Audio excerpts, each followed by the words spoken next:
हमारी ड्यूटी यहाँ पे थी मेन गेट पे। तो जैसे ये आए तो गाड़ी में करोला जैसे बाहर निकले फायरिंग शुरू कर दी। पहले सब डिस्ट्रिक्ट वाला था, उसको शहीद कर दिया था। उसके बाद सेक्यूरिटी वाले और एक सेक्यूरिटी जख्मी हो गए। जैसे जख्मी हो गया तो हमारे 2 बंदे थे, 3 बंदे हमसे 2 जख्मी हो गए थे। गोली लग गई, दूसरे को यहाँ पे गोली लगी सर को।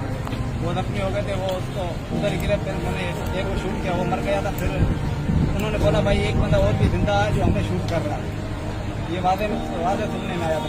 तो मैंने भी फायरिंग बंद कर दी, वो पीछे भाग गए। तो 2 बंदे उन्होंने बोला भाई 2 बंदे जो आगे फायरिंग करते जाओ और एक बंदा हमें कवर दो।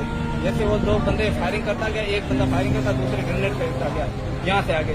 तो दूसरा बंदा जैसे निकला तो मेरे को उसने देख लिया था। मैंने उसको 2 गोलियां मारी, जख्मी हो गया। फिर उसने ग्रेनेड निकाला, एक हाथ में गोली मारी, वो हाथ छूट गया था। वेपन से वेपन नीचे गिर गई। तो उसने ग्रेनेड निकाला, ग्रेनेड की पिन निकालने वाला मैंने उसको सर पे गोली मारी, तो वो नीचे गिर गया। जैसे नीचे गिरा 2 बंदे आगे गए, एक को मैंने पीछे से गोली मारी थी, वो थोड़ा जख्मी हो गया। फिर आगे भाई ने जो है कार्रवाई की। 1 मिनट के वक्त के बाद मैं फिर उठा, फिर मैंने उसको देखा तो वो किसी कहीं और फायरिंग कर रहा था सामने। तो फिर मैंने पट्टा निशान उसके सर का लिया, फिर उसके मैंने सर को गोली मारी, फिर उसके सर में लगी, उसके बाद में गिर गया।